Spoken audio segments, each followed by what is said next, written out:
The cameras flashed, the crowd just completely froze, and just like that, Hollywood had a brand new obsession. Today, we are unpacking a story that is, honestly, it's breaking the internet. The main headline being Taylor Swift and Travis Kelce's wedding plans keep changing. Keep changing, keep shifting. Yeah, it is a complete logistical whirlwind right now. It really is. So, welcome to Starscope Report. Join Jordan and Jamie as we uncover Hollywood drama, music industry shakeups, and viral influencer scandals. From red carpet surprises to social media controversies, we dive deep into the stories behind the fame. And today's deep dive is, well, it's about the ultimate cultural cliffhanger. I mean, the entire world is essentially holding its breath, waiting for a single definitive glimpse of this bride and groom. Right, because we all know that whatever that image is, it's instantly going to become a permanent piece of pop culture history. Absolutely, because what we're looking at, it isn't just a celebrity wedding. We are looking at, for all intents and purposes, a U.S. royal wedding. Yeah, a royal wedding that is also a logistical nightmare. I mean, you are combining $2 billion empires here. So today, we're filtering through all the noise. We have a massive stack of sources ranging from financial breakdowns in Forbes and reporting from NPR, the New York Times, and the Times of India. Plus, we're pulling some really fascinating psychological analysis from the YouTube channel POPPSYCH. Exactly, because we want to figure out how you even begin to secure a venue for a corporate merger of this magnitude, and, why you and the rest of the world care so deeply about who is on that guest list. The sheer scale of it is just, it requires us to look at it not just as this cute romance, but as a massive operational undertaking. We're unpacking decades of brand building converging on one single weekend. So let's actually look at how we got here, because the timeline is just, it perfectly illustrates how this whole thing snowballed. Like, if we rewind all the way back to July of 2023. Oh, the friendship bracelet. Yes. Travis Kelce is on his New Heights podcast, and he just casually mentions that he went to the Eras tour and, tried to give Taylor a friendship bracelet with his phone number on it, and he completely failed. Which is so incredibly humanizing. It was just a shot in the dark by a guy who, he happened to be a very famous athlete, but it was still just a guy trying to get a girl's number. Right. And Taylor even told Time magazine later that she thought his podcast shout-out was, quote, metal as hell. It initiated this whole narrative. It was vulnerable. Like, he put himself out there on a massive public platform, knowing he might get completely rejected. And that immediately got the public invested in the outcome. Totally. So you fast forward through all the surprise Saturday Night Live appearances, the Super Bowl wins, all those international tour dates, and we land on August 26, 2025, the official engagement. And the caption on that Instagram announcement? Yeah. Perfection. Oh, your English teacher and your gym teacher are getting married. It is a masterclass in branding. It leans right into that high school rom-com archetype that the public, already projects onto them. It makes them feel super accessible, like they're just the popular couple at your local high school. I see the rom-com angle, I do, but honestly, it feels like a brilliant PR smokescreen to me. You think? Yeah. It's a charming narrative that makes us completely ignore the astonishing accumulation of wealth underneath it, because underneath that English teacher and gym teacher persona, you have what amounts to a massive corporate merger. It's like Disney buying Marvel, but, with friendship bracelets. Wow. Okay, but when you look at the Forbes valuations, that corporate merger analogy actually holds up perfectly. Right. Because Taylor reached billionaire status back in October of 2023. Right. Forbes puts her fortune at nearly $800 million just from royalties and touring. Plus, you have a music catalog that's estimated at $600 million. You were talking about the GDP of a small island nation. And Travis isn't just some guy who plays football anymore either. He signed that 2-year, $34.25 million contract extension with the Chiefs, which, by the way, was a record for a tight end. Exactly. But the real kicker is the media empire. He and his brother inked a 3-year deal with Amazon's Wondery for the New Heights podcast for a minimum of $105 million. So mechanically speaking, when reporters like Emma Fitzsimmons from the New York Times and NPR call this a U.S. royal wedding, they aren't just talking about the glamour. They're talking about the sheer institutions involved here. Merging these two lives means merging legal teams, management firms, security apparatuses, massive brand partnerships. But here's the catch with that Disney-Marvel merger analogy. When you combine two empires of that specific size, you completely lose the ability to do anything quietly. Oh, for sure. And that's not even the wildest part. Wait till you hear where this event is actually happening, because their original venue plan collapsed almost immediately. Right, because initially everybody thought this was going down at Taylor's seaside estate in Rhode Island. Right, which sounds lovely, but if you're loving these Hollywood twists and you want to know what happened next, make sure you're subscribed because we've got even crazier stories ahead in this deep dive. Because the logistics of a Rhode Island estate wedding at this level of fame are essentially impossible. Hmm. Like, once details leak, you are suddenly dealing with airspace restrictions to stop drone photography.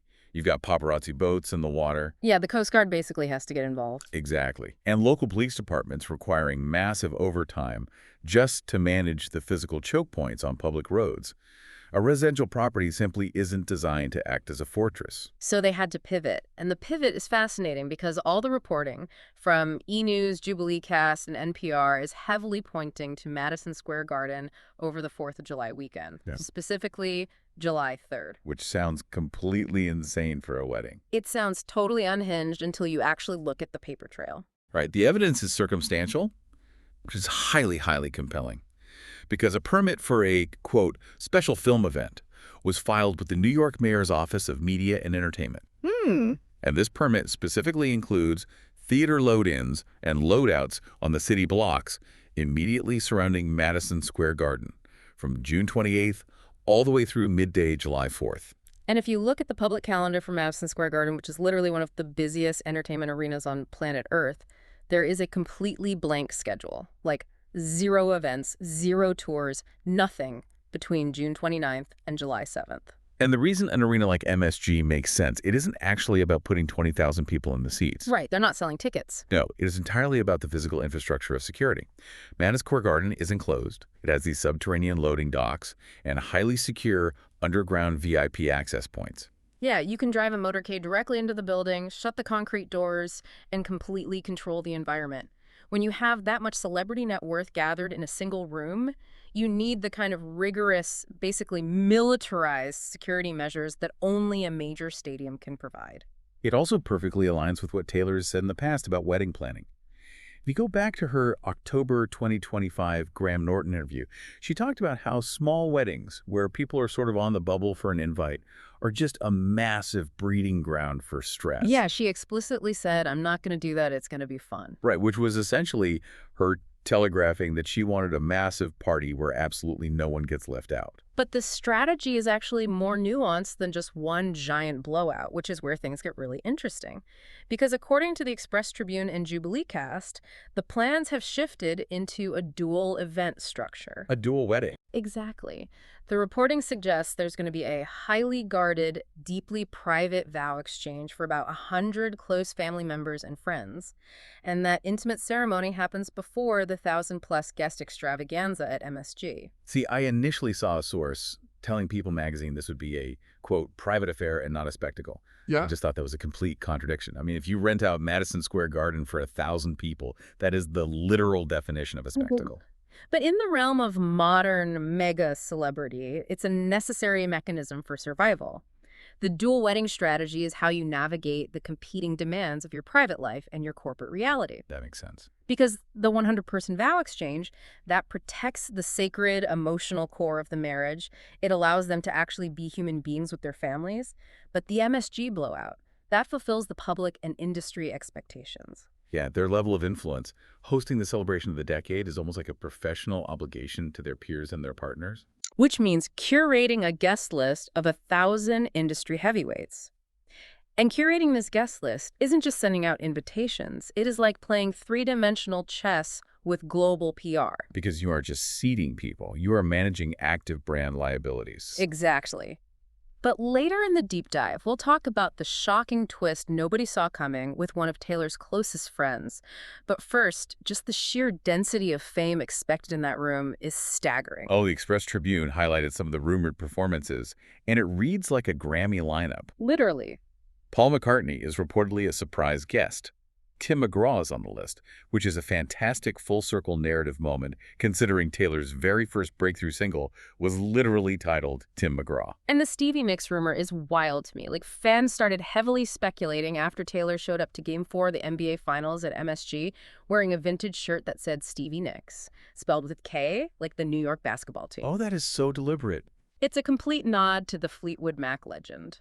It is classic Taylor, weaving these little Easter eggs into her public appearances. And beyond the performers, the expected attendee list is just a who's who of multiple industries. You have country stars like Kenny Chesney, Keisha, Little Big Town, Kelsey Ballerini. The bridal party is obviously expected to include her core loyalists. Gigi Hadid, Selena Gomez, and the Haim sisters. But here is where the 3D chess of PR management comes into play, and it gets incredibly tense. Because according to the Times of India, there is major friction right now over Blake Lively. Oh, wow. Yeah, she and Taylor have been incredibly close for years. But Taylor's inner circle is apparently begging her not to invite Blake. Which is a perfect example of how algorithmic media coverage basically dictates personal decisions now. Because Blake Lively has been entangled in a very messy, highly publicized legal and PR dispute with her. It ends with us, co-star and director, Justin Baldoni. Right. And the fear from Taylor's team isn't about personal animosity toward Blake at all. It's entirely about the oxygen in the room. The concern is that the internet's obsession with Blake's controversy is going to completely hijack the narrative of the wedding. Right, because instead of the headlines being about Taylor and Travis, the TikTok algorithms are just going to be churning out, like, body language analysis of Blake Lively sitting in the third row. Exactly. When your wedding is a global news event, you have to protect the narrative at all costs. The Times of India quoted a source saying pretty much everyone in Taylor's life thinks extending the invite to Blake would be a massive strategic mistake. That is so tough. But the internal dynamic is interesting because the reporting indicates Travis is actively refusing to pressure Taylor either way. Really? Yeah, he's reportedly just remaining supportive, telling her he completely backs whatever decision she makes, mostly because he just hates seeing her stressed by the politics of it all. Well, it just highlights how intense the secrecy and pressure surrounding this event really is. I mean, the non-disclosure agreements alone must be ironclad. The entire inner circle is operating on absolute lockdown. Oh, yeah. Look at Travis's sister-in-law, Kylie Kelce. She's going on podcasts and literally just repeating, "I have no details, I have none," over and over. It's the only safe answer when the media scrutiny is this intense. Even George Kittle, the 49ers tight end, he was asked about the MSG rumors. He joked that the wedding is so close but so secretive, he half expects a jumbo jet to just show up on a runway and fly all the guests to a mystery location. That wouldn't even surprise me at this point. Right.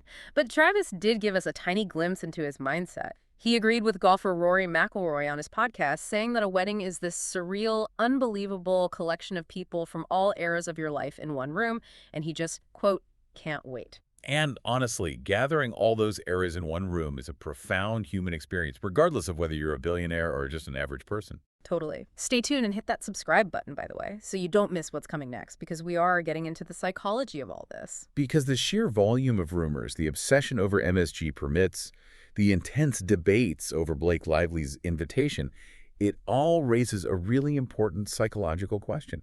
Why do we care so much?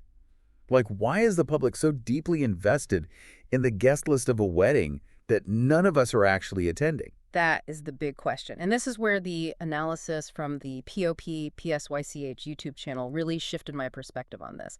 They break down this entire cultural phenomenon through the mechanics of parasocial relationships. Right. And to put it simply, so those who don't know, a parasocial relationship is basically when your brain tricks you into feeling a deep, intimate, two-way friendship with someone who, in reality, has absolutely no idea who you are. Yeah. And Taylor Swift is arguably the greatest architect of this psychological dynamic in human history. Think about it. I mean, you probably have a parasocial relationship right now with a creator or an athlete. But with Taylor, her music isn't just a collection of catchy pop songs. It operates as an open diary. POP/PSYCH points out that her fans literally feel like they've grown up alongside her. Yeah, every single album represents a specific chapter of her life that perfectly aligns with chapters in their own lives. So when she was fighting to reclaim her master recordings from Scooter Braun, her fans didn't just passively watch it on the news. They felt like they were in the trenches fighting the music industry with her. And while athletes usually operate behind the shield of team PR and helmets, Travis Kelce cultivated a remarkably similar dynamic. He really did. By launching the New Heights podcast, he bypassed traditional sports media entirely. He exposed his genuine personality, his humor, his relationship with his brother, and his unfiltered thought processes directly to the audience. So what you have are two massive, identity-driven fan armies, the Swifties and Chiefs Kingdom. And being a part of those fandoms gives people a very real, tangible sense of community. So when their respective leaders unite, it goes way beyond celebrity gossip. It registers emotionally as a personal victory for the fans themselves. It also perfectly taps into the storybook romance archetype. I mean, we live in an era of incredibly cynical news, intense economic anxiety, and fractured social relationships. And right in the middle of all that, you have the classic trope, the hunky, successful football player and the gorgeous, talented pop star. It's a real-time fantasy playing out right on our screens. It serves as a psychological anchor for people, just reminding them that stability in the classic happily ever after might actually still exist in the modern world. But naturally, you can't have a cultural phenomenon of this size without the internet producing cynics. POP/PSYCH also addresses a small but very vocal segment of conspiracy theorists who are absolutely convinced this entire wedding is an elaborate PR ruse. Oh, I've seen these videos. Right. They claim it's a manufactured stunt designed for mutual brand expansion, specifically integrating Taylor into the highly lucrative NFL demographic while simultaneously boosting Travis's podcast audience and post-football media career. It's a fascinating psychological defense mechanism that we see repeatedly with massive cultural events. Well, wait, let me play devil's advocate here for a second. If I'm an NFL executive or a major streaming platform, bringing the Swiftie demographic into the football ecosystem is a literal goldmine. It has already generated hundreds of millions in brand value. Is it entirely impossible that there are corporate forces at least gently nudging this narrative along, maximizing the exposure? Nudging the exposure, absolutely. Maximizing the brand synergies. Yes, they literally have teams of people dedicated to that.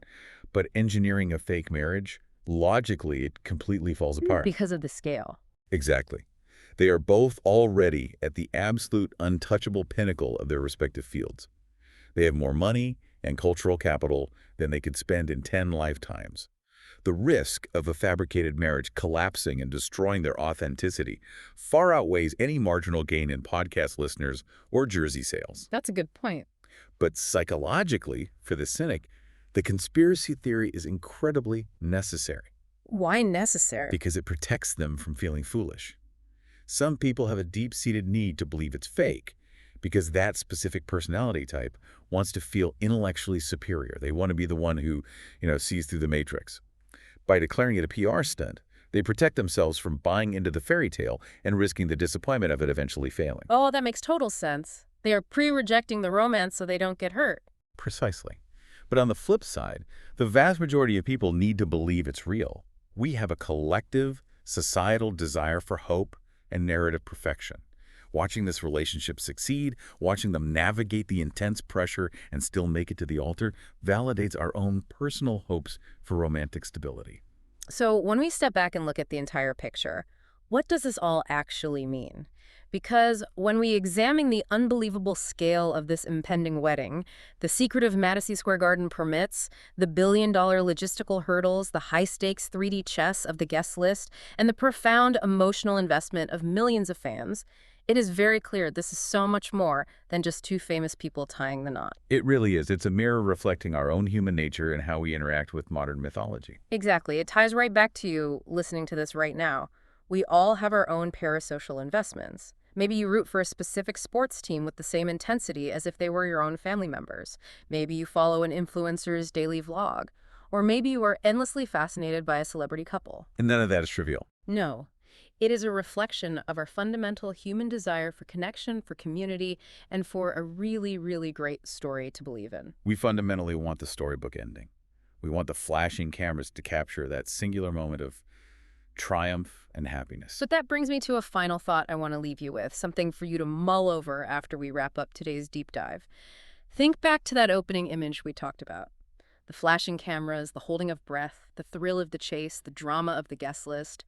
When the wedding finally happens, and the ultimate storybook romance actually achieves its happily ever after, what happens to those massive fan communities? That is the real question. Right. Once the drama of the courtship is over and the dust finally settles, will the quiet reality of a stable, healthy marriage actually be culturally boring to the very fans who demanded it?